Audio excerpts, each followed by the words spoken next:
Okay, I've got questions and I'm driving, so here we go. My channel was supposed to be fun and feminine and not about the crises, but I have questions. These questions, I wanted them to be explored. If you guys have time, do the research. I mean, the internet and the community on the internet is amazing, and I can't do it all by myself. You can't do it by yourself, but together we can get these questions answered. So number one, the Uvalde shooting.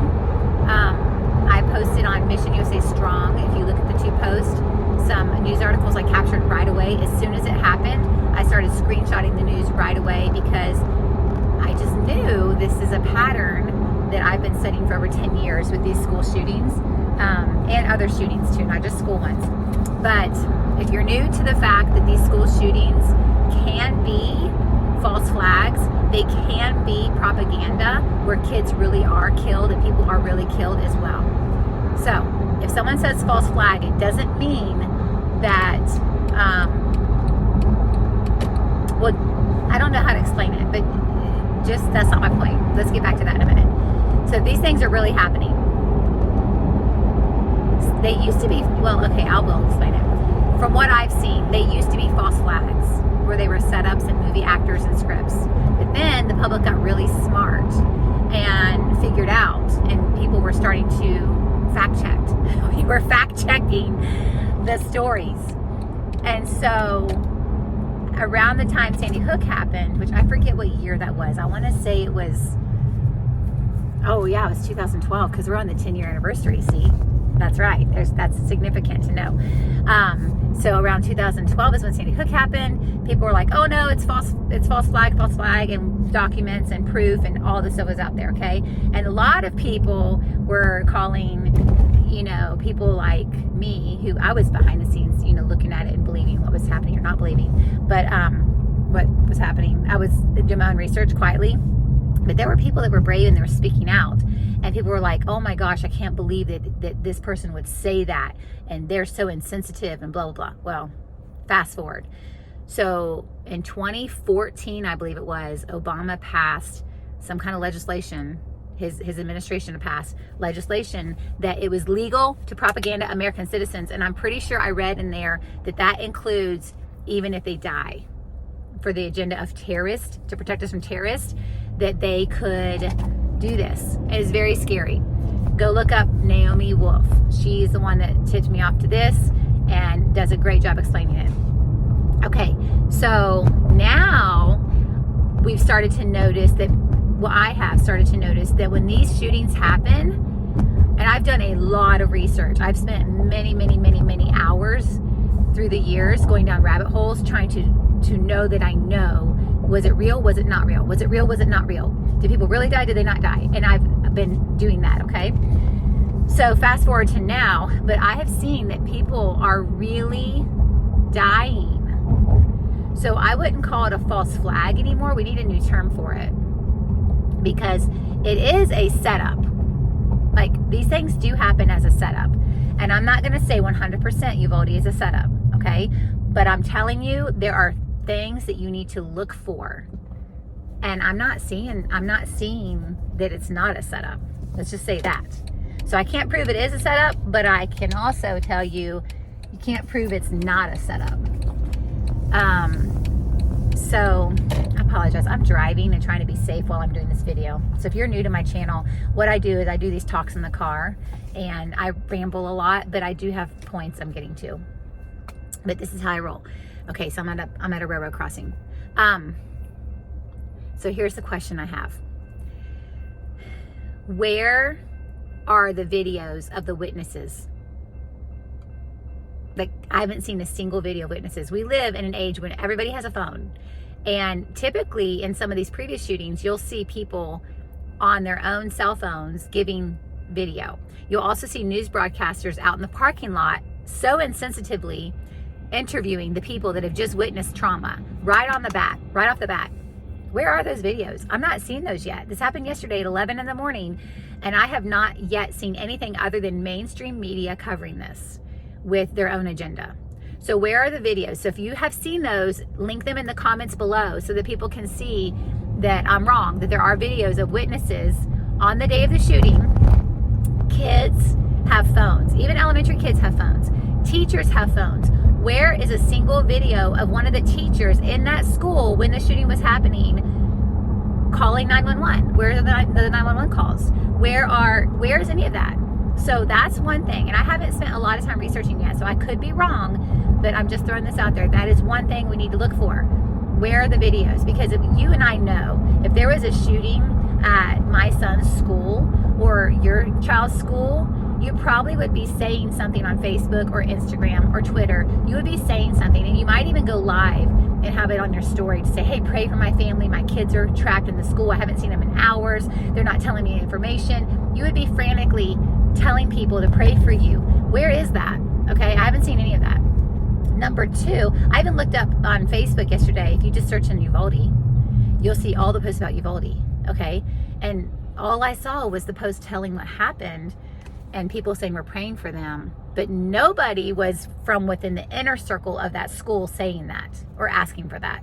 So I do know that it's mostly Hispanic, so it could be on the Spanish speaking version of Facebook. I don't know, like if people have Spanish and it didn't type it in that way, but Uvalde is still spelled in English and Spanish the same way.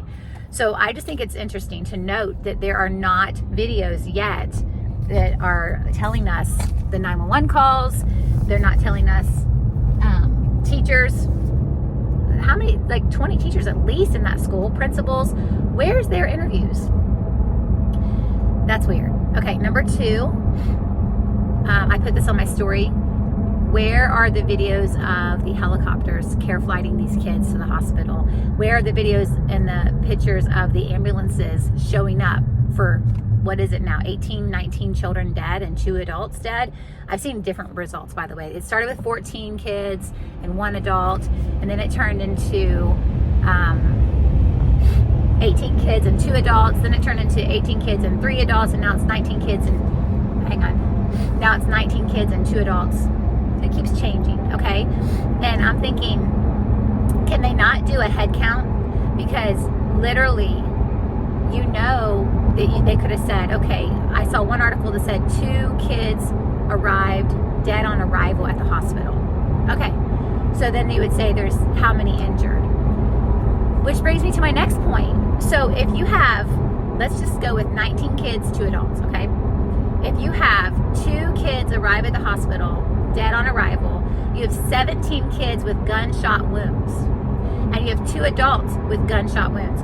Are you telling me that many people come to the hospital with gunshot wounds and not a single one could be saved?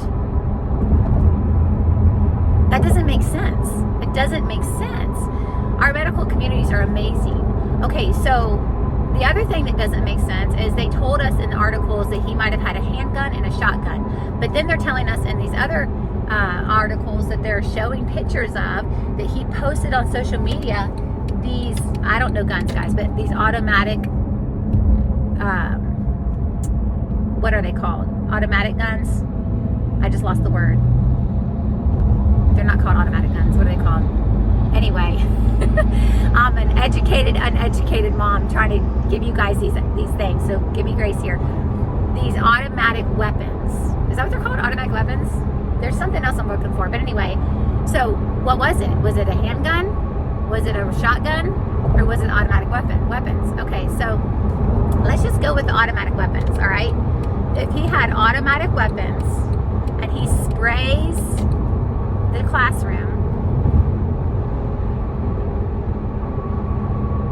either he killed everybody at the school and they all showed up at the hospital dead on arrival, or he didn't kill everybody at the school and they showed up at the hospital injured. But why were we never told there was this many injured and we're waiting to see this many in critical condition? It's like they skipped that whole step of the drama. So I don't know if I'm making sense, but that doesn't make sense to me. It doesn't make sense to me that and if everybody died at the school, then why were there not helicopters, like we had Sandy Hook, helicopters circling forever, right? Why were there not helicopters showing us the ambulances at the school to take those bodies out of the school. We never saw people leaving the school in body bags or on stretchers, never. So that doesn't make sense. The other thing was, I was talking to somebody about this who's a child or a teenager, and this person knows me and has known me with these theories for years about these shootings. And right away, I didn't have the missing piece about the grandmother. I was like, why? Okay, I see the parallel that the grandmother was killed first, and then the child, but the 18-year-old went to school to shoot everybody. But why? Why is the grandmother involved here? And my thought was it relates to Sandy Hook, because Sandy Hook, wasn't it the same parallel where he killed his mother first and then he went to school and shot? So if you'll notice this pattern, whenever there's shootings, and I have screenshotted this for years, a lot of times they'll interview neighbors or friends or family members, and they'll say things like, especially the Las Vegas shooting, this happened too, they'll say things like, oh my gosh, like I never would have imagined that this person would have done this. Like, it's so out of character, it doesn't make sense. Well, that's when I started getting clues that are they called patsies, where they're basically set up. And if you notice, the shooters are always killed or kill themselves. Other than the Boston race, that was kind of weird. But because he wasn't killed, supposedly he went to jail. But that's a whole nother topic. So, but if you notice, they either kill themselves or they're killed. So they can't talk. They can't tell you what the truth is. And the people close to them are oftentimes killed. So they can't tell you that this was out of character or the truth. Okay? So that's just, again, I can't prove that I'm right, but can you prove that I'm wrong is the question. Because sometimes when we don't know the truth, we have to find out what's not the truth to discover the truth. Okay? So I just want to tell this to you because you need to understand that the agenda to push us to get rid of our guns is really strong. And if this is a plot, if this is part of the plot to push to get rid of the guns, the narrative is completely wrong. So you need to be aware of that, because you cannot just go, oh yes, we agree. We agree COVID is a virus and everybody's going to get it and everyone's going to spread it. And so I'm going to do my part and I'm going to put a mask on. And I'm going to do my part and I'm going to take an injection, that could hurt me, that is hurting people, and could hurt people around me, but which is happening too. But I'm going to do my part. That's the narrative, right? Well, again, this morning, Matthew McConaughey, CNN article, everybody needs to do their part. It's pretty much what it said. Everyone needs to do their part. You got to give up some of your personal freedoms to help the greater good. So that's the conversation they want us to have about all of these things that have to do with control and domination. So I want to remind you that we take personal responsibility for ourselves. And in taking personal responsibility for yourself, you actually help the greater good. Okay? So we need to educate people. We need to protect people. We need to help people. But we don't need to control our freedoms. Like, we don't need to shut those things down, the things that can keep us safe. And another thing, just pet peeve, oh my goodness, they called it an epidemic of mass shootings. Like, CNN used the word epidemic, that Matthew McConaughey used the word epidemic. If 21 people died, it's not discounting that that's terrible. But 21 people dying is not an epidemic. But yeah, if we have 3,500 school shootings, which apparently they're saying that's happened since Sandy Hook, I believe, in the last 10 years. The words they're using, just the words they're using. If it's true that 3,500 school shootings have happened since Sandy Hook in the last 10 years, that is devastating. It is devastating, and it is a problem.